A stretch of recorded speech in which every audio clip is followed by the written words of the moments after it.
Yas'aluka ahlul kitabi an tunazzila alaihim kitaban minas sama'. Betul ya? Sudah ketemu? Apa? Yas'aluka ahlul kitabi an tunazzila alaihim kitaban minas sama' faqad sa'alu Musa akbar min dhalik faqalu arina Allaha jahratan wa akhadhathumus sa'iqatu bidulmihim thumma ittakhadul 'ijla min ba'di ma ja'atuhumul bayyinatu fa'afawna 'an dhalik wa atayna Musa sultanan mubina.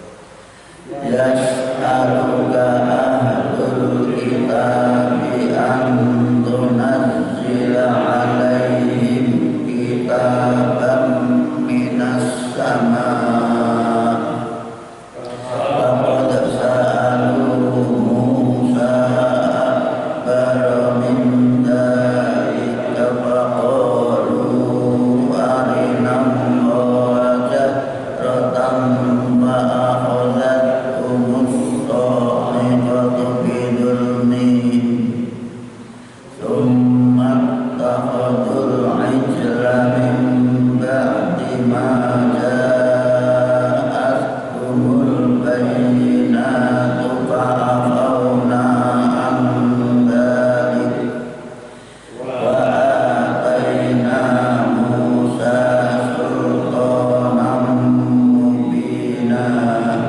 Kalau ada fa itu boleh dengan berhenti seperti faqalu fa'afawna, tadi bayyinatu boleh berhenti.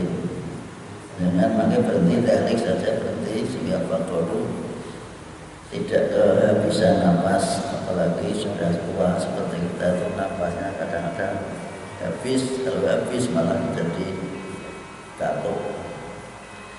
Monggo oleh lagi.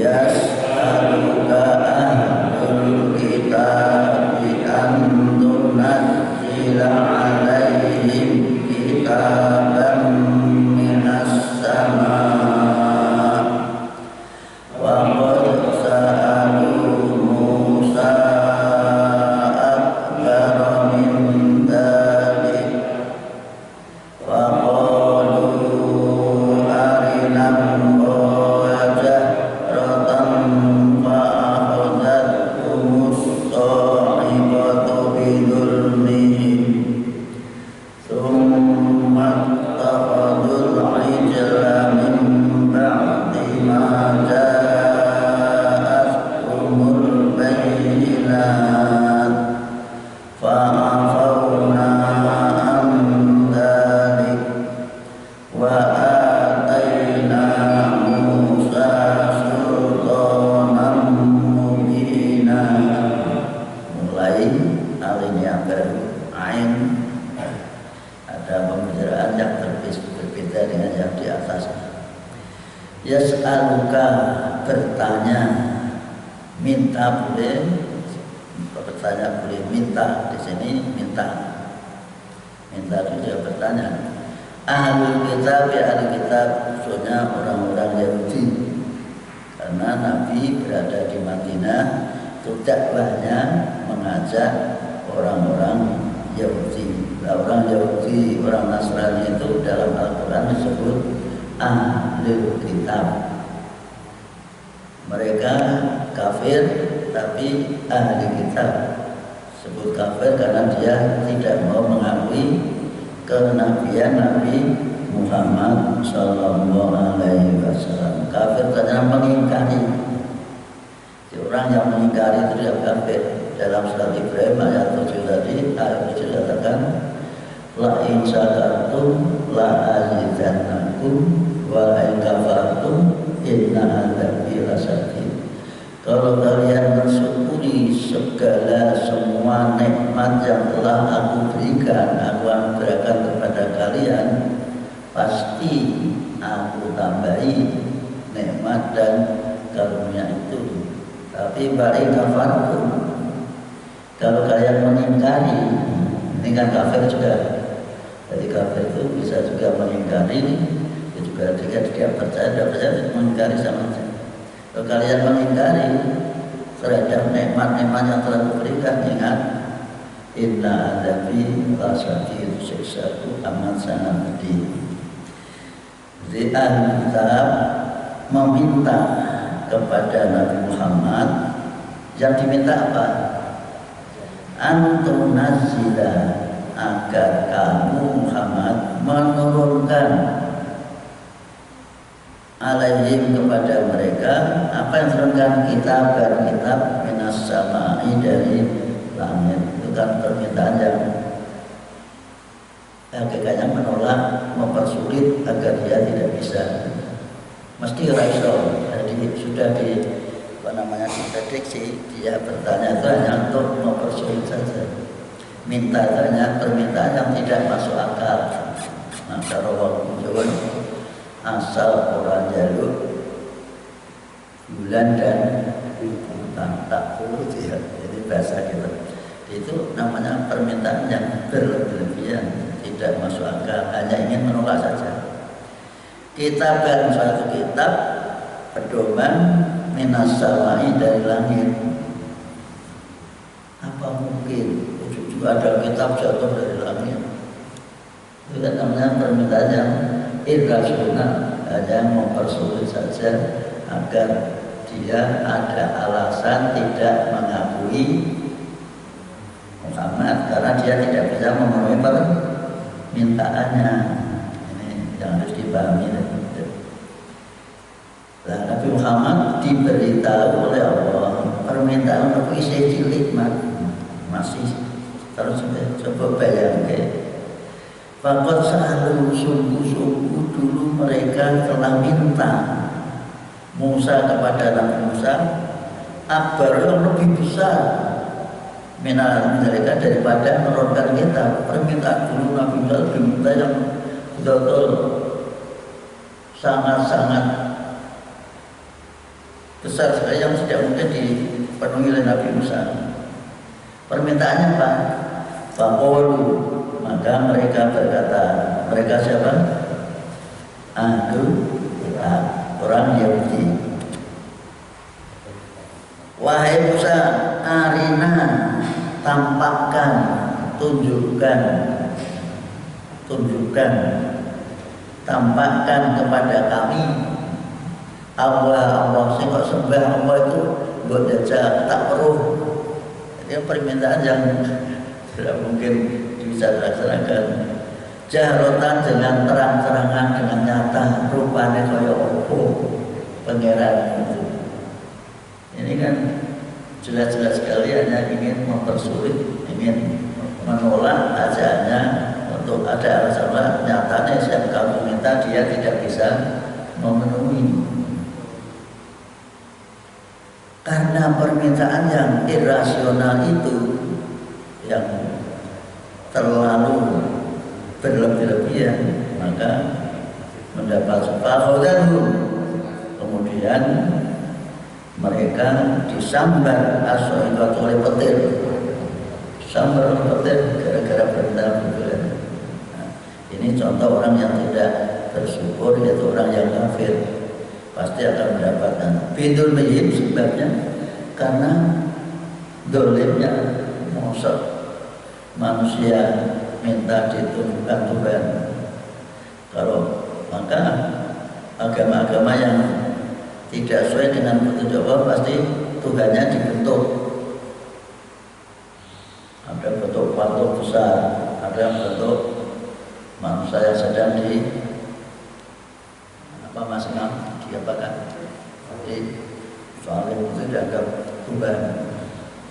Nah, kalau Tuhan itu tampak berarti bukan Tuhan lagi. Apalagi kita bilang Tuhan menciptakan bumi langit dengan melihat bumi atau langit sekian saja tidak mampu berpikir ke sana ke langit terus sampai satu jebol, tidak pernah sampai pada batas atau ujungnya. Ini sudah luar biasa, apalagi minta yang menciptakan. Ini yang harus dimengerti kita semua. Maka Nabi mengajarkan dari kalian itu tidak perlu minta untuk melihat Allah, mintalah atau berpikirlah tentang apa yang telah diciptakan oleh Allah, dimulai dari dirinya sendiri. Maka Nabi ketika mendapatkan wahyu pertama, Iqra, baca dengan nama Tuhan yang telah menciptakan. Menciptakan siapa? Khalaqal insana min alaq, yang telah menciptakan manusia dari segumpal darah yang melekat pada rahim ibu. Hanya air bisa berubah dari darah, berubah dari daging, berubah jadi bentuk yang nyata. Nah, itu namanya cara kita mengenal kekuasaan Allah Subhanahu wa Ta'ala. Sekarang lebih mudah lagi untuk mengenal Allah itu. Perhatikan, manusia sekarang ketakutan semua terhadap ciptaan yang tidak bisa kita lihat. Semuanya takut sampai kita dalam rangka mengantisipasi dan membentengi diri, disuruh karena menjalannya atau menularnya penyakit itu karena bersentuhan, karena batuk, karena pilek atau lain, maka perlu ditutup mulut kita dan hidung kita. Itu sebagai usaha untuk mencegah penularan, karena virusnya tidak bisa dilihat mudah. Awas kalau ada virus corona, nyimpang seperti di jalan raya ada corona, mobil sedan, virus corona nyimpang. Tapi ini corona tidak kelihatan. Ini itu ciptaannya sudah luar biasa. Bagi kita takutkan luar biasa. Itu sekali lagi kita dalam rangka beriman itu tidak perlu minta yang aneh-aneh hanya untuk menghindari.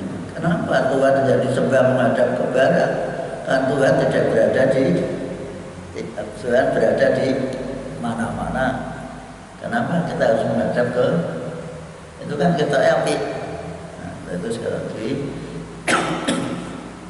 kita kalau berpikir itu yang rasional. Setelah selesai itu diampuni, generasi berikutnya ada lagi. Ketika merdeka bebas dari Mesir, dia menuju ke Palestina, ditinggal oleh Musa mendapatkan perintah untuk menghadap selama 40 hari.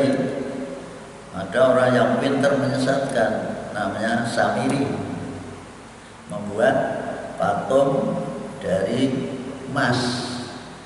Emas itu diminta dari siapa? Pengikut Nabi Musa, Bani Israel yang keluar dari Mesir itu rata-rata wanita punya emas yang luar biasa, dibujuk. Kalau kamu ingin selamat, emasnya harus kamu serahkan semua kepada saya.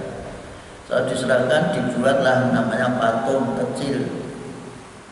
Patung itu bisa berbunyi dari emas, dalam bentuknya pedet. Pedet itu apa Pak? Anak sapi karena kecil disebut pedet. Lalu pedet itu bersuara. Karena benda itu aneh, di patung kok bisa bersuara. Nah, sekarang tidak gemuk. Boneka kecil itu diloloi, menang, dicabut, bisa biasa. Itu kalau zaman dulu, zaman kuno, zaman purbakala mesti mengumpulkan. Nah, inilah Tuhan yang harus kita sembah. Doa nyembah kepada siapa itu? Patung tadi. Ini malah terlihat. Summat takhadul ijla, kemudian generasi berikutnya mereka menjadikan al-ijla. Apa tadi? Al-ijla, patung kecil atau sapi atau anak sapi. Mimba di maja'atun baina, setelah mereka mendapatkan tanda-tanda bukti keberadaan Allah dan kemenangan dari Fir'aun. Sudah diberi kemenangan, tapi ternyata dia kembali lagi. Dan manusia seperti itu Pak, kalau tidak dibimbing, dibina secara rutin, suatu ketika ya lepas mencari Tuhan sekedarnya sendiri. Maka muncullah pro dan kontra. Pro terhadap ajaran Muhammad harus disampaikan apa adanya. Tapi ada yang mengatakan ya kita sesuai dengan budaya masing-masing, sehingga muncul namanya saling mengklaim atau saling memberi nama. Yang mengikuti tradisi itu dianggap apa? Bid'ah, karena nambahi ajaran agama di luar tuntunan Nabi Muhammad SAW. Nah, yang mengikuti tradisi ya orang-orang akal, ngarani orang yang berpegang pada tuntunan Nabi dianggap garis keras. Itulah namanya, karena untuk tadi alasan saja untuk membuat nama yang lain itu menjadi jelek di mata orang yang awam. Itu hanya permainan omongan saja. Yang satu mempertahankan ajaran agama supaya betul agama dilaksanakan sesuai dengan apa yang diajarkan oleh Nabi. Tapi yang satu inginnya supaya sesuai dengan iso tradisi jangan dihilangkan, karena itu warisan nenek moyang. Para pejuang itu pinter-pinter, maka kita tinggal meneruskan. Seperti itu namanya tradisional.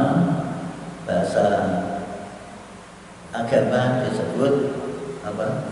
Orang yang mengamalkan agama tidak sesuai dengan tuntunan Nabi disebut bid'ah. Sebenarnya bid'ah. Sing dinaike bid'ah ora trimo, maka mencari celah alasan untuk balikake wong diskusi kan ini. Jadi diskusi itu selalu mencari alasan. Maka dikatakan mereka itu adalah garis keras. Delalah ono sing ikut perang ke Arab, ke Suriah, ISIS, maka dianggap itu ISIS. Ini ya, untuk itu sekali lagi hati-hati terhadap label-label yang diberikan oleh para pengikut tertentu. Nah, kita berada di tengah bahwa yang agama diamalkan sesuai dengan petunjuk, dan tradisi ya diamalkan tradisinya. Maka ketika menjelaskan oh ini tradisi, ini agama, sehingga kita bisa memilah-milah antara ajaran agama dan tradisi. Namun demikian, karena permintaan Nabi Musa itu agar umatnya itu diselamatkan dari ancaman, fa'afauna, kemudian kami maafkan semuanya itu, andalika dari dosa-dosa kesalahan mereka. Dosa pertama minta melihat Allah, dosa kedua menyembah pedet.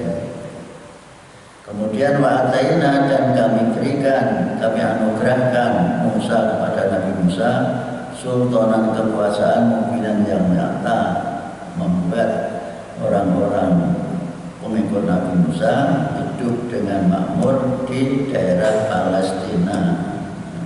Di asalnya kan di Mesir, dibawa ke Palestina karena Palestina tanahnya subur, sehingga bisa bercocok tanam, ada tin, ada zaitun, itu ada di Palestina. Nabi Musa bisa memimpin umatnya, namanya Bani Israel. Kok disebut Bani Israel? Karena mereka anak cucu Nabi Yakub. Nabi Yakub itu nama aslinya Israel. Bani Israel artinya anak cucu Israel itu. Israel sendiri anaknya Nabi Ishak. Nabi Ishak anaknya Nabi Ibrahim. Nabi Ibrahim itu punya anak 2, aslinya 7. Yang satu tidak dimunculkan. Jadi istri ketiga itu punya anak 5. Ini rahasia, jangan rasa dikandani, kalau tidak dikandani ke rumah. Ini jangan. Jadi Nabi Ibrahim itu anaknya 7. Istri pertama Sarah punya anak Ishak, istri kedua Hajar punya anak Ismail. Nah, Ismail itu hidupnya di Mekah, sekitar Mekah. Maka ibadah haji itu mengikuti jejak yang diturunkan Nabi Ibrahim, dilakukan Ismail, terus berkata sampai akhirnya sampai kepada Nabi Muhammad Sallallahu Alaihi Wasallam. Dan wa rafa'na fawqahum at-tura bimitsaqihim wa qulna lahum udkhulul baba sujjadan wa qulna lahum la ta'du fis sabr wa akhadna minhum mitsaqan ghalidha. Kita baca potong-potong biar kita mudah membacanya. Wa rafa'na fawqahum at-tura bimitsaqihim wa qulna lahum udkhulul baba sujjadan wa qulna lahum la ta'du fis sabr wa akhadna minhum mitsaqan ghalidha. Ulangi. Wa rafa'na fawqahum at-tura bimitsaqihim wa qulna lahum udkhulul baba sujjadan wa qulna lahum la ta'du fis sabr wa akhadna minhum mitsaqan ghalidha. Wa rafa'na, dan kami angkatlah fawqahum, di atas Bani Israel atau ahli kitab tadi, anak buah Nabi Musa, At-Tur, gunung Tur atau Sinai, gunung Sinai atau gunung Tur, maka dikenal dengan Tur Sinai. Tur Sinai, jadi gunung Tur maksudnya Sinai yang berada di gunung Sinai karena bimitsaqihim, lantaran memperkuat, memenuhi janji-janji mereka, yaitu akan diselamatkan dari kejaran Fir'aun dan anak buahnya, dan ditempatkan pada tempat yang subur makmur, yaitu namanya di Palestina. Nah, di sana itu melewati gurun Sinai, dan di sini sanalah Nabi Musa mendapat perintah, menerima perintah namanya 10 perintah yang dikenal dengan perintah apa? Komandan, komando. 10 ten, akan ada 10 command. Itu ada 10 perintah kepada Nabi Musa untuk disampaikan kepada umatnya, yaitu Bani Israel, agar bisa hidup yang layak sebagaimana bangsa yang lain. Bani Israel itu bangsa yang tertindas karena dulu mengikuti Nabi Yusuf bersama saudara-saudaranya ketika terjadi konflik di Palestina. Setelah di Mesir ganti yang membentuk Fir'aun, berubah total sehingga mereka menjadi bangsa yang tertindas. Jadi statusnya sebagai pembantu terus. Makanya Nabi Musa diutus Allah untuk menyelamatkan mereka dari ketindasan itu. Maka bisa diselamatkan, dan kenapaannya luar biasa karena Nabi Musa bayinya diasuh oleh Fir'aun. Aneh kan? Jadi itulah kekuasaan Allah. Kecilnya diasuh, setelah besar menjadi musuh, dianggap musuh. Dan pada waktu Nabi Musa lahir,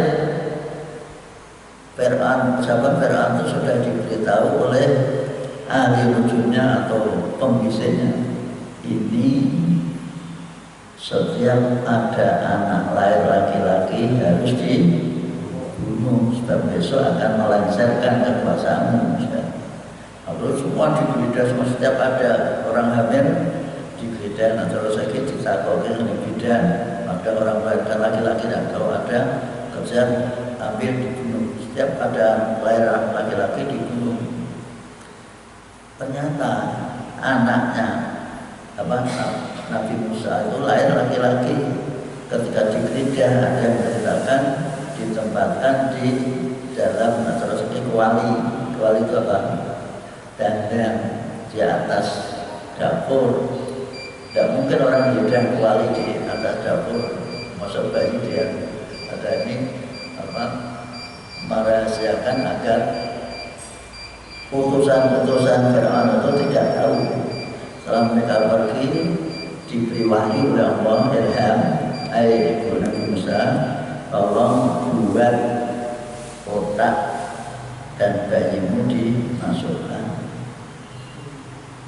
Terus digentarkan di sungai sampai ke sungai Nil. Nah, istana dulu itu dekat dengan sungai. Ketika istri Fir'aun sedang mandi atau santai lah, maksud, nah menurutkan sekarang kan maksud istri raja mandi di sungai. Jadi zaman dulu mungkin tidak apa-apa, sekarang tidak masuk akal. Melihat ada imprung terapung benda yang aneh, yaitu peti isi bayi. Langsung istri Fir'aun itu memanggil, tolong benda apa kok aneh, sehingga tertarik diambil, ternyata isinya bayi. Itu bayinya Nabi Musa itu oleh ibunya disuruh ngawasi, itu nanti yang ambil siapa. Oleh itu diambil, melihat laki-laki langsung Fir'aun marah, ini akan dibunuh. Tapi istrinya, nah terakhir, Mas, Pak, jangan dibunuh, ini sebagai hiburan bagi kita. Kita kan tidak punya anak. Hiburan, siapa tahu nanti bisa menjadi penerusmu. Ini kan luar biasa. Angkanya ada namanya pembantaian anak laki-laki surat-suruhan, tiba-tiba anak laki-laki kok datang kok tidak dibunuh. Itu kalau tidak kuasa Allah tidak mungkin terjadi seperti itu. Itulah riwayat hidup Nabi Musa setelah diasuh oleh Fir'aun. Dilarang ketika sudah bisa berangkat, sudah jalan kecil-kecil, dikudang-kudang oleh Fir'aun. Orang sana kan rata-rata punya jenggotnya ditarik oleh muaraf, bukan main tuh. Ini mesti bakal akan membunuh. Tapi dilerai oleh istrinya. Biasanya laki-laki itu tunduknya kepada siapa, Pak? Istri. Gimana? Rata-rata kan laki-laki tunduknya pada istri. Kalau yang minta itu istri, mau menolak tidak berani. Itu juga Raja Fir'aun juga seperti itu. Pak Harto juga kalah dengan itu. Ini contoh saja. Pak SBY juga kalah dengan siapa? Ani Yudhoyono. Ini contoh. Jadi banyak peran wanita terhadap pembentukan karakter laki-laki. Akhirnya punya akal, coba kalau tidak percaya, berilah anak ini mainan roti dan bara. Setelah Musa masih kecil berangkat, disuruh ambil, maunya mengambil roti, tapi tangannya disemplak oleh Jibril. Akhirnya mengambil bara. Sudah masuk lidah, disambil kalau bapak yang ngomong Ustaz apa dilemparkan. Akhirnya Musa menjadi orang yang celah bicaranya tidak jelas. Maka ketika dia besar kembali untuk ajak-ajak dakwah itu, karena omongannya tidak jelas, dia minta kepada Allah agar saudaranya ini diangkat jadi menteri atau pendampingnya, namanya Harun. Jadi Harun itu jadi nabi atas usulan Nabi Musa. Kalau diceritakan itu tidak sebelum ngaji, jadi namanya cerita, itu sudah seperti Baiklah, selanjutnya waqulna, dan kami perintahkan lahum kepada Bani Israel kalau kita tadi kita udhulu, masuklah dengan al-bab lewat pintu gerbang, sujadan dengan tunduk, sujud hormat, jangan cara petakilan, jangan sombong, harus hormat bagaimana menghormati penduduk setempat. Ini pun merupakan pelajaran kalau kita masuk ke suatu daerah atau kaum tertentu, kita harus menampakkan hormat kita sesuai dengan kebiasaan masyarakat itu. Waqulna, dan kami katakan, kami perintahkan lahum kepada mereka, la ta'tu, jangan berlebih-lebihan fisabti dalam mengikuti upacara hari Sabtu, karena mereka punya keyakinan hari Sabtu itu hari Allah sedang istirahat, sehingga mereka digunakan prei. Itu pun hari itu ditentukan oleh mereka sendiri, karena mereka menganggap sepekan sekali itu harus ada hari untuk Tuhan. Maka hari Sabtu ditentukan sebagai hari besar mereka. Kalau bisa hari Sabtu, karena mereka sudah menentukan hari Sabtu itu, maka diuji mereka berpegang teguh komitmen pada pernyataannya atau tidak. Ketika hari Sabtu diuji oleh Allah, karena mereka di dekat pantai, itu namanya orang apa? Nelayan. Diuji loh, setiap hari Sabtu itu ikan di pantai itu seperti mengganggu, luar biasa banyaknya. Nah, kalau orang nelayan melihat ikan gimana? Akhirnya mereka ingin melanggar, padahal sudah kita ikrar hari Sabtu harus kita jadikan hari prei untuk menghormati Allah, menghormati Tuhan. Maka pada hari Sabtu orang-orang akal yang pintar, itu orang Bani Israel itu akalnya sejak dulu sampai sekarang dikenal orang Yahudi itu perhatian luar biasa. Sampai ahli matematika siapa tuh, Albert Einstein itu juga orang Yahudi. Banyak di Amerika maju itu karena ada orang Yahudi, tapi itu terhadap suku bangsa lain kurang menghormati, ingin yang ada harus tinggal apa Yahudi doang. Akhirnya bagaimana? Dia memasang jaringnya hari Jumat, mengambilnya hari Ahad. Yang penting hari Sabtu tidak bekerja. Inilah akalnya luar biasa. Akhirnya mereka karena melanggar tadi diciptakan oleh Allah, kunu kiroter, jadilah kalian itu kera, otaknya seperti kera, maunya diambil semua. Kera itu yang mata diberi pisang satu tambah nih, pisang dua terima, yang keempat ketiga pakai kaki, keempat kaki, jadi semuanya akan dikuasai. Nah, itu wataknya orang Yahudi. Sehingga ada pernyataan bahwa orang Yahudi itu sebagian yang menjadi kera, ada yang mengatakan kera sungguhan, ada yang sifatnya seperti kera. Nah, dari inilah mungkin Darwin membuat teori, sehingga manusia itu asalnya kera. Kok bisa? Dari sejarah tadi orang-orang Israel, Bani Israel, tapi juga ada survei ke Jawa Tengah dan Jogja, Jawa Timur. Survei Pak, kok manusia asalnya kera? Disurvei ketika membaca buku bahasa Jawa, anak cecak sawiyah, anak anjing kiri, anak gajah betul, terus sekarang anak ketek, anak kera, kowe. Ternyata masyarakat Indonesia nak ngendang anaknya kowe mau kondi, ya tak Pak ya, nak manggil anaknya kowe dibulai mbakmu ke orang. Nak panggil anaknya mesti kowe, bener. Manusia anak ketek, keturunan ketek. Dan dihubungkan dengan tadi kunu karena Allah mengatakan jadilah kamu terang, agar terang. Ini jadi surveinya di mana? Di Jawa, di Jogja, di Jawa Timur. Riset kok do menggang kowe kabeh, berarti asalnya anak ketak. Belum mulai saiki dengan aja nganti manggil anaknya pakai kowe. Nang awakmu konti atau pakai namanya apa mah Kasman man di apa ibu konti nanti tidak pakai kowe supaya membantah teori Darwin. Itu benar orang berarti itu ceritanya seperti itu.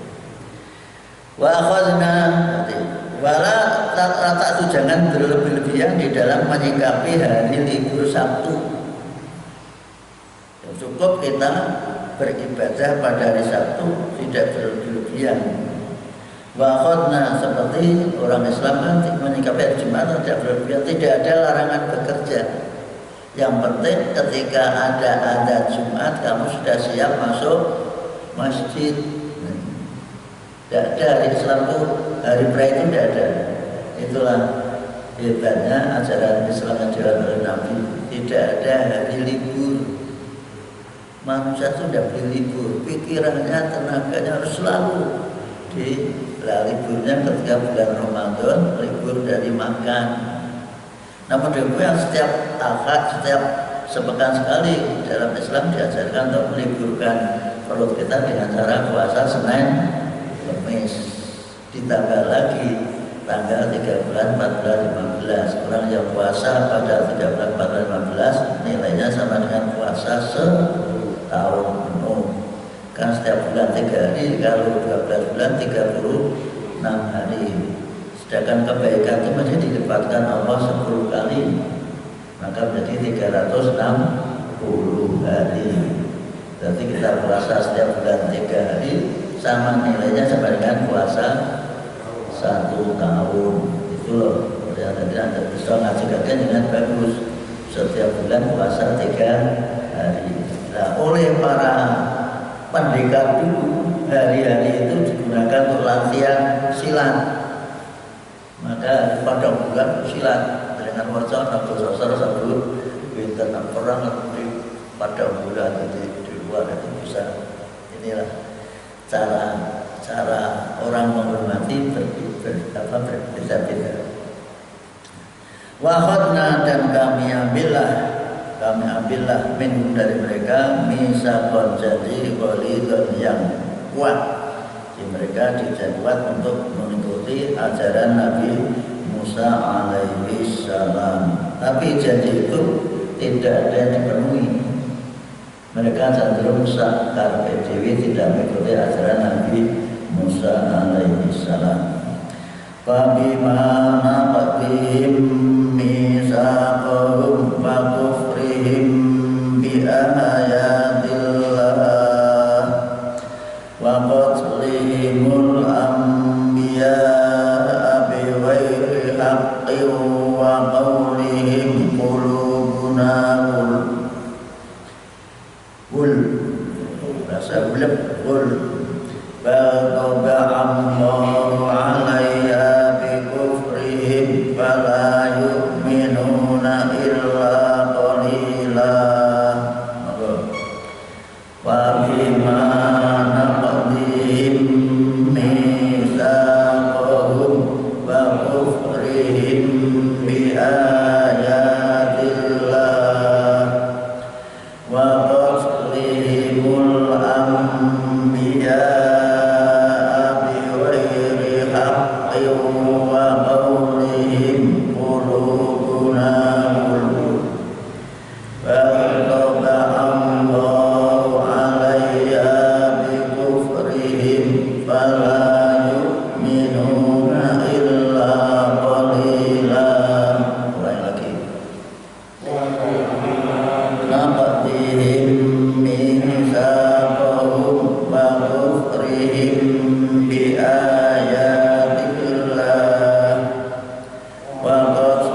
melanggarnya mereka.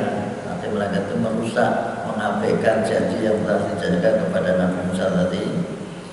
Misalkan dengan janji mereka sendiri, yaitu hari Sabtu disuruh menghormati, dia malah bekerja karena mengikuti ajaran Nabi Musa, serta mereka balilong, tidak mau mengikuti ajaran Nabi Musa, bahkan kitabnya dibakar.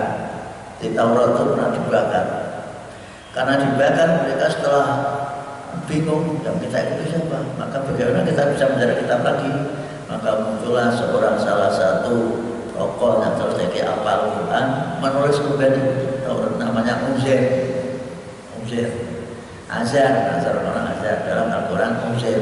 Belum kembali, maka dikatakan Uzair itu sebagai anak Tuhan karena bisa mengembalikan Taurat yang sudah terbakar itu kembali lagi menjadi kitab suci. Itu sejarahnya seperti itu. Maka dikatakan seperti kalau dalam Nasrani Nabi Isa, dalam agama Yahudi namanya Uzair. Ini yang harus dipahami. Wa kufrihim, bahkan mereka mengingkari semua ajaran Taurat. Di ayatillah, mengingkari terhadap ayat-ayat Allah, tidak memperdulikan terhadap kitab yang diturunkan kepada Nabi Musa itu. Bahkan terus setiap diingatkan malah marah-marah, sampai orang yang mengaku nabi bukan dari bulan langsung dibunuh. Nabi Yahya dibunuh, bahkan hampir saja Nabi Isa juga dibunuh. Semua nabi-nabi sampai ada 70 nabi yang dibunuh. Di keturunan Nabi Ibrahim, setelah Nabi Musa itu banyak nabi-nabi, tapi karena dianggap itu bukan dari golongan dibunuh. Termasuk yang diabadikan dalam Quran yaitu Nabi Yahya, termasuk Nabi Zakaria juga dibunuh. Itulah waqatlihim, dan mereka membunuhi al-anbiya, beberapa nabi, biwaya haqqin, tanpa alasan yang benar. Membunuh tanpa salah dan alasan benar, tanpa alasan yang benar, alasan yang sah. Bahkan ketika mendapatkan informasi dari nabi-nabi berikutnya termasuk Nabi Isa, waqalim, dan mereka berkata, qulubuna qulub, hatiku wis tertutup dengan ajaran yang lain, tidak mau menerima ajaran berikutnya, nabi-nabi berikutnya. Qulubuna qulub, hati kami sudah tertutup, sudah digembok, sudah disegel. Untuk itu tidak hanya itu, wa bi kufrihim, dan karena kekafiran mereka, mengingat qaulihim dan ucapan mereka, alamatnya terhadap Maryam anak Imran, sampai mengatakan Maryam itu dikatakan wanita yang jelek karena punya anak tanpa bapak, yaitu Nabi Isa. Busana dengan kedustaan yang besar, dikatakan sundel apa kepada Maryam karena punya anak tanpa bapak, diunek-unek, diusir, seperti itulah. Untungnya Maryam diberi informasi bahwa nanti kalau ada tanya, suruh tanya kepada anakmu, anaknya di apa itu namanya, di buayan, di ayunan, kemudian ditunjuk, karena Maryam tidak boleh bicara. Kalau bicara nanti tetap tidak percaya, lebih baik isyarat saja. Mereka tidak percaya, masa saya disuruh bicara dengan bayi? Karena bayi itu bisa bicara, saya hamba Allah dan saya adalah nabi, diberi wahyu pada saya dengan kitab. Akhirnya mereka bisa mengerti. Tapi begitu besar karena dianggap membawa ajaran yang hanya bertuhankan yang satu. Isa jadi dikejar-kejar, dimusuhi, sampai-sampai mau dibunuh, bahkan membawa orang untuk menangkap Nabi Isa ketika sedang di rumah. Dia Peter mencari muridnya yang bisa diberi atau dipengaruhi dan ruang dan posisi, yang namanya Yudas Iskariot. Maka diajak terus kamu masuk rumah, mesti Isa di sini. Masuk rumah, di rumah itu ternyata Isa diangkat Allah, diselamatkan oleh Allah. Yudas akhirnya keluar dari rumah itu. Ketika keluar wajahnya persis Gusta agama itu seperti saya dan Pak Selamat itu jelas Pak Selamat itu wajahnya itu persis Pak Masukin di wajah persis Nabi Isa. Wah ini bunuh saja tangkap sampai di pedang disuruh membunuh. Maka ketika ditangkap dia kan sambat atau apa namanya mengadu. Eli lama sabachthani. Eli ada dalam kitab itu. Ya Tuhan, kenapa kau biarkan ditangkap? Aku ini muridnya. Ya ini kalau sudah masa itu kan tidak mau menerima. Hati-hati ada dengan masa itu. Buat di alasan apapun tetap ada yang orang enggak ini bunuh saja. Akhirnya disidangkan dihukum dengan pancung salib itu. Ada yang disalib itu bukan Nabi Isa itu tapi mereka setelah Nabi Isa meninggal tahun 300 setelah meninggal 325 agama itu berkembang sampai ke Babilonia atau ke Roma. Karena Roma punya keyakinan sendiri rajanya Tuhan itu 3. Sehingga ketika terjadi deadlock masalah ketuhanan, akhirnya tahun 325 ditetapkan bahwa Tuhan itu Trinitas. Salah satunya Nabi Isa sebagai Tuhan Anak. Itu sudah 325 setelah Nabi Isa meninggal. Sehingga oleh Irene itu temannya Pak Leman, mantan biarawati, jadi lucu itu jenderal kok dilantik ditetapkan oleh para prajurit yang menerapkan konferensi muktamar menetapkan bahwa Isa diangkat sebagai Tuhan. Jadi zaman dulu ya tidak ada Nabi Isa ditetapkan setelah 325 Masehi setelah Nabi Isa meninggal. Diabadikan di sini yaitu mereka menuduh Maryam yang luar biasa sebagai wanita nakal. Bahkan selanjutnya mengatakan wa qaulihim inna qatalna masiha Isa ibn Maryam Rasulullah wa ma qataluhu wa ma salabuhu walakin subbiha lahum wa innal ladzina ikhtalafu fihi lafi syakkin min ma lahum bihi min ilmin illa ittiba'adh wa ma qataluhu yaqina wa qawlihim inna qatalna al-masiha Isa ibn Maryam Rasulullah wa ma qataluhu wa ma salabuhu walakin subbiya lahum wa innal ladzina ikhtalafu fihi lafi syakkin min ma lahum bihi min ilmin illa ittiba'adh wa ma qataluhu yaqina. Ulang lagi. Wa qawlihim inna qatalna al-masiha Isa ibn Maryam Rasulullah wa ma qataluhu wa ma salabuhu walakin subbiya lahum wa innal ladzina ikhtalafu fihi lafi syakkin min ma lahum bihi min ilmin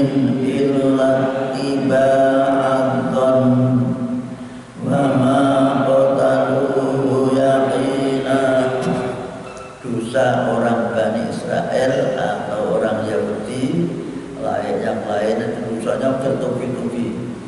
Wa qaulihim, dan anggapan mereka, ucapan mereka menganggap inna qatalna Masiha, kami telah membunuh Isa al-Masih. Maka kata Isa al-Masih karena al-Masihah murapi, Nabi Musa itu senang kepada anak-anak kecil, anak yatim, maka disebut murapi. Tapi ada juga cerita karena Nabi Isa berhasil mengelus-elus tanah bisa menjadi guru, terus orang yang mati bisa hidup lagi sebentar tapi mati lagi. Hanya untuk ditanya saja, menyembuhkan penyakit kusta. Karena kelebihannya ini oleh berikutnya ditetapkan sebagai Tuhan, tapi tidak masih hidup, oleh menetapkan setelah tadi 325 Masehi. Jadi itu karena kemasukan ajaran ajaran Romawi yang di sana sudah ada keyakinan bahwa Tuhan ketiga, termasuk matahari juga matahari. Dan itu sekali lagi bagi pejuang Islam ada yang sangat hati-hati, jangan sampai Islam mengalami seperti itu sehingga memberikan penghormatan kepada Nabi berlebih-lebihan. Bahkan Nabi Muhammad melarang kuburnya dijadikan hari raya, dan kata lain jangan sampai hari lainnya dijadikan hari raya seperti Nabi Isa. Hari lainnya hari raya seperti Natal, bukan hari raya bagi mereka. Islam dilarang. Maka karena ada yang berprinsip bahwa ajaran Islam yang dibawa Muhammad melarang itu, maka ada yang tidak setuju adanya peringatan Maulid Nabi, dikhawatirkan seperti nasibnya Nabi Isa jadi hari raya. Itulah yang berhati-hati, jangan gitu. Tapi orang yang sudah kadung nyandu, nanti sudah nyandu itu apa ya? Nyandu sudah menjadi kebiasaannya, maka dicegah seperti itu malah salah lagi. Menghormati nabinya kok tidak boleh. Inilah bermacam-macam.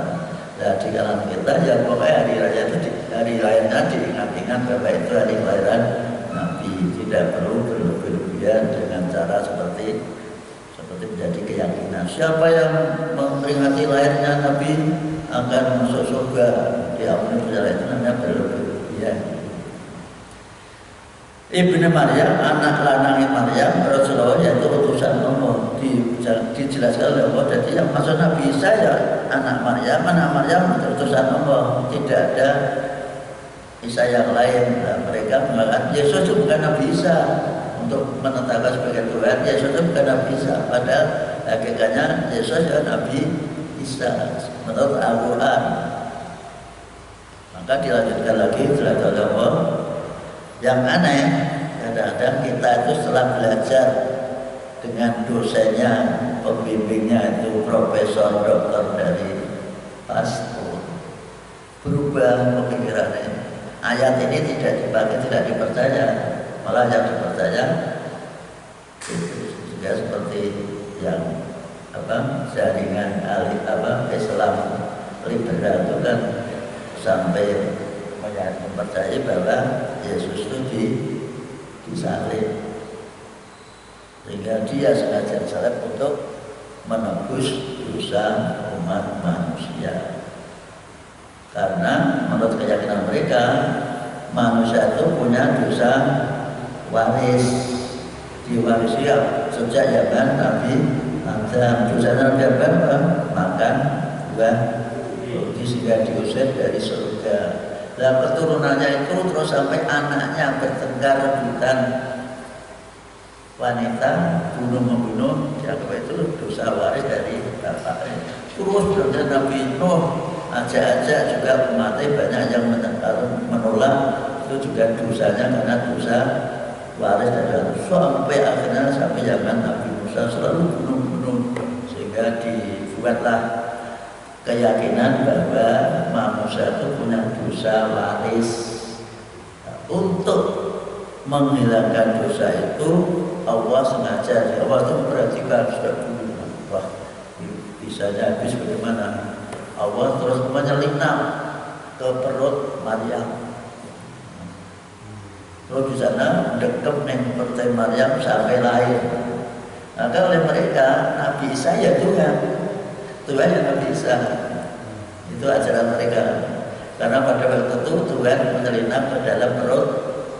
Itu kan kalau tidak keyakinan kan kita tidak percaya, tidak mungkin seperti itu.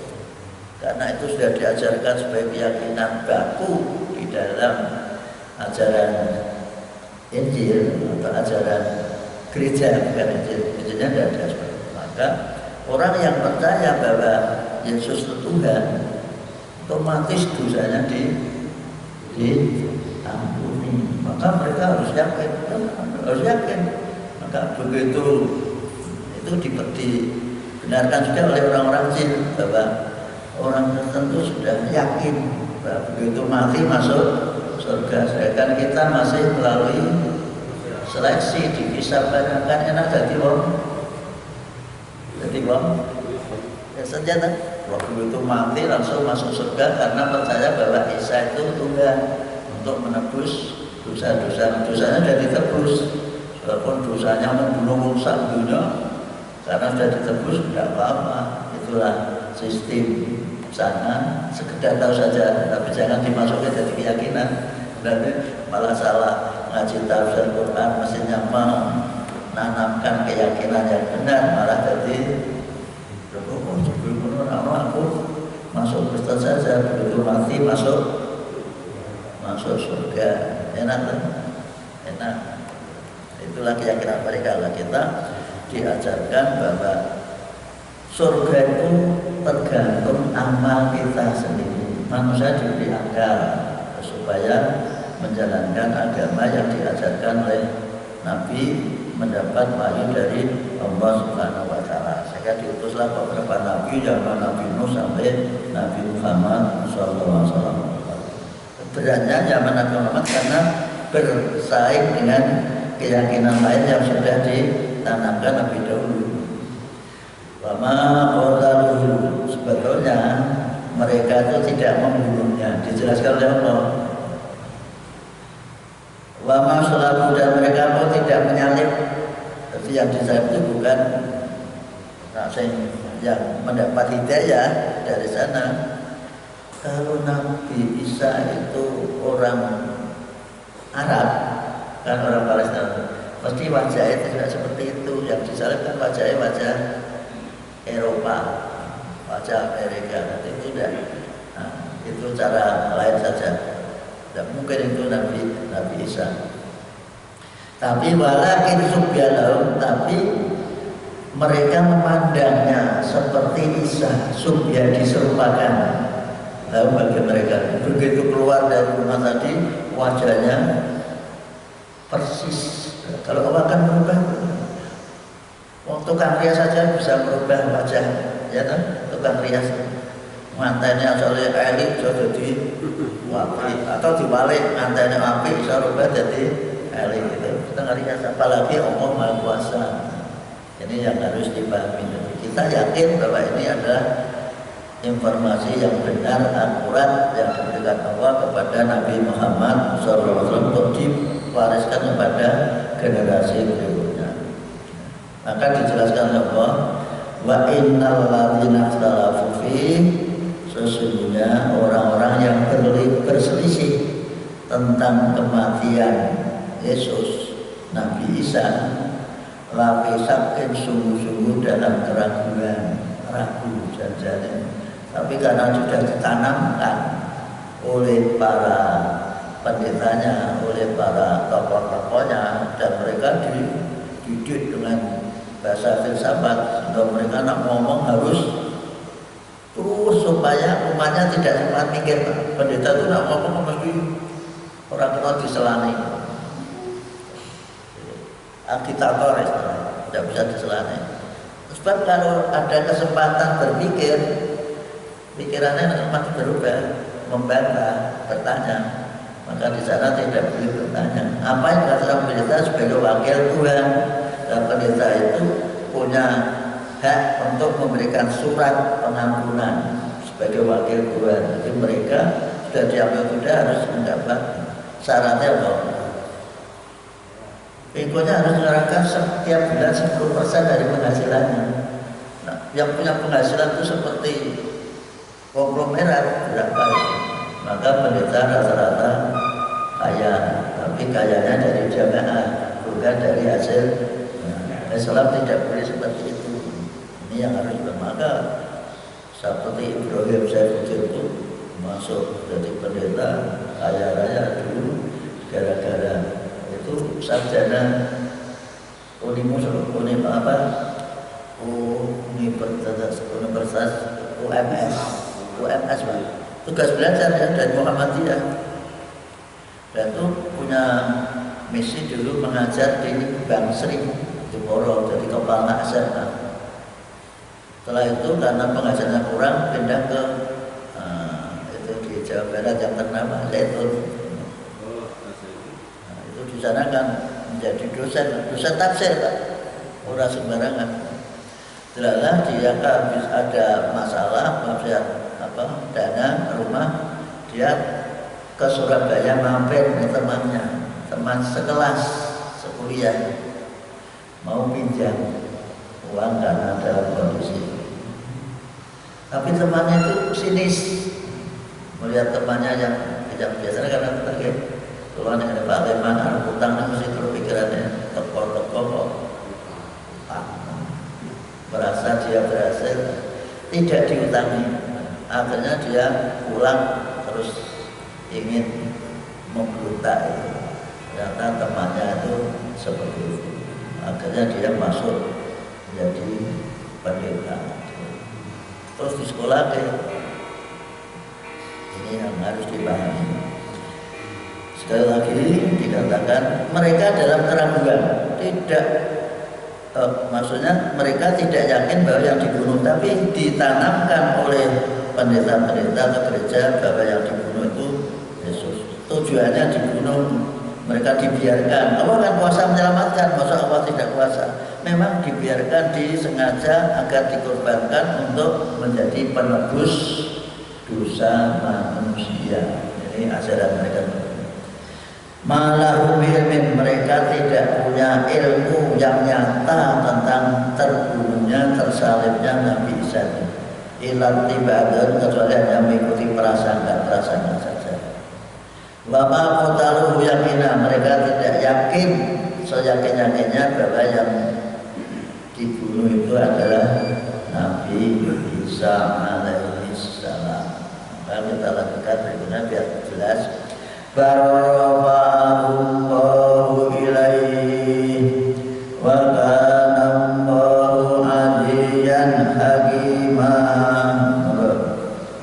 Barrafa'allahu ilaihi wa kana Allahu aliyan hakimah. Dalam mati ketemu Rabb di kelamilan bilang bar langsung masuk roh, tidak dibaca barrofahu tapi barrofahullahu ilaihi wa kana Allahu azizan hakimah. Barrofahullahu ilaihi wa kana Allahu azizan hakimah. Tapi sebenarnya Allah mengangkat dia, Nabi Isa diangkat, diselamatkan Allah, ilahi menuju Allah, diselamatkan. Sehingga yang dibunuh itu bukan Nabi Isa tapi pengikutnya atau muridnya. Ini keyakinan Islam seperti ini. Jangan sampai mudah terpengaruh karena Quran ini adalah Allah yang tahu, yang dalangnya itu Allah. Masa kita tidak percaya pada dalangnya, malah percaya pada omongannya orang-orang yang baik kemarin. Ini harus diyakini bahwa yang terbunuh itu bukan. Namun demikian kita tidak boleh terus mengklaim biarlah mereka jadi keyakinan mereka. Kita tidak perlu ambil pusing, tidak perlu berbantah-bantah masalahnya. Tapi menurut Islam yang dibunuh atau maksud Isa itu bukan Nabi Isa. Ini Al-Quran versi Al-Quran, bukan Nabi. Nah, Nabi bisa juga karena riwayat-riwayat dibuat-buat oleh para sahabat riwayatnya, tapi ini Al-Quran yaitu benar 100%. Wa kana Allah, karena Allah azizan maha perkasa, hakiman lagi maha bijaksana. Jadi mampu membuat pada waktu hari ketiga itu kan ada yang ziarah ke kuburnya, katanya riwayat mereka, maka di kuburnya kosong, jalan Nabi Isa itu karena masih hidup datang ke tempat majelis muridnya di sawang, dilihat-lihat dengan Nabi Isa tenan apa kan sudah dibunuh, sudah mati, kok masih ada di sini.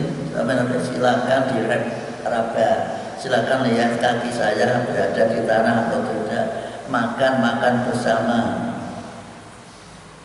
Pada waktu setelah dibunuh 3 hari, maka dilanjutkan bahwa dulu ketika dia masih hidup dia percaya bahwa Nabi Isa itu adalah seorang nabi, seorang utusan Allah yang diutus untuk membimbing manusia.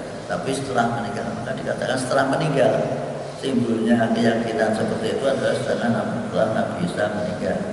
Kita yakin bahwa Nabi Isa diselamatkan. Ini pun jadi masalah bagi umat Islam. Karena diselamatkan Allah sampai sekarang masih hidup dengan badannya. Tapi ada yang berdasar rasio.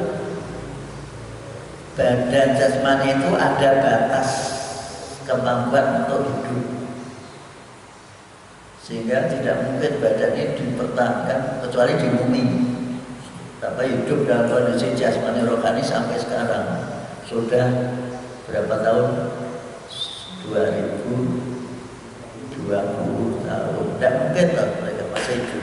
Ini harus dipahami. Dan mereka ya sudah meninggal. Hanya karena ada yang besok itu akan turun lagi. Ini pun jadi masalah. Turun lagi itu besok akan menjelaskan bahwa yang saya bawa itu Islam, babi itu haram, dan yang belum sunat tersunat ajaranku itu juga mengajarkan tentang khitan. Ini yang harus jadi mereka meluruskan kepada pendeta-pendeta supaya tidak kebablasan dalam menyimpang terhadap ajaran agama yang dibawanya. Dan ajaran agama yaitu estafet Nabi Adam sampai Nabi Isa, Nabi Muhammad sama ajarannya, itu agar bertuhankan la ilaha illallah. Ini sekedar pemahaman saja. Maka kita lakukan ini perlu yang terakhir ini.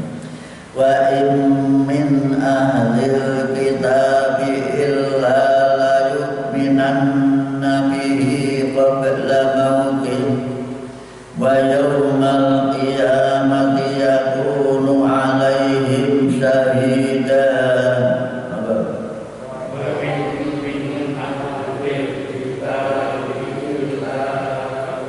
Minunna bihi qabla mautih wa yawmal qiyamati yakunu alaihim syahidan. Wa in min ahli kitab, dan sungguh dari sekian ahli kitab itu mereka percaya kepada Nabi Isa sebelum meninggalnya. Mereka dulu percaya bahwa itu utusan Allah, Nabi Isa itu utusan Allah sebelum meninggal. Tapi setelah meninggal berubah lagi. Maka hati-hati, ajaran Islam bisa juga apalagi di Indonesia muncul pemahaman bahwa Islam yang asli itu Islam yang di Indonesia, yang datang dari Arab itu dianggap tidak asli, kan rusak, sengaja. Itu ada misinya agar Islam tidak satu. Sekali lagi, semua orang-orang pada zaman Nabi Isa, umatnya itu semuanya percaya bahwa Nabi Isa itu Nabi utusan Allah. Qabla mauti, sebelum meninggalnya, semuanya percaya bahwa Isa itu utusan Allah. Itu juga Nabi Muhammad semua percaya itu utusan Allah. Dan setelah meninggal itu muncul kelompok-kelompok yang menganggap keturunan Nabi namanya Husain itu adalah dikorbankan atau membuat ekornya masuk surga. Maka ajaran Syiah itu juga mengajarkan seperti ini. Kalau ingin masuk surga harus yakin bahwa Husain itu sebagai korban untuk menebus dosa pengikutnya masuk surga. Maka mereka mengadakan upacara karena meninggalnya tanggal 10 Muharram, diperingati setiap 10 Muharram dengan menyiksa diri. Dan ya Husain, yang dipanggil tidak ya Allah, tapi ya Husain. Inilah jadi juga budaya itu seperti itu. Kalau tidak disaring hati-hati dengan ajaran agama yang benar, maka bisa merusak tatanan kehidupan beragama. Wa yaumal qiyamati, dan besok hari kiamat, yakunu Nabi Isa itu nanti syahidan, menjadi saksi alaih pada mereka. Jadi nanti akan ditampilkan nanti di akhir surat Al-Maidah ada penjelasan bahwa kalau saya mengajarkan bahwa saya itu sebagai Tuhan, jangan mengerti atau jawab, karena jangan mengerti hati saya, tapi saya tidak menyatakan. Berarti besok akan dihadapkan di depan orang-orang Nasrani sudah berita bahwa Nabi Isa tetap manusia, hamba Allah yang diutus untuk membimbing manusia agar menyembah hanya kepada Allah Subhanahu wa Ta'ala. Inilah penjelasan surat An-Nisa adalah tentang bab ini. Jadi kita lebih yakin lagi dengan keyakinan bahwa Nabi Isa yang disalib itu bukan Nabi Isa, yang disalib muridnya Nabi Isa namanya Yudas Iskariot, tapi dibantah oleh mereka. Tetap bukan ukuran itu salah, Al-Quran yang salah. Terima kasih atas perhatiannya. Mari kita akhiri bersama dengan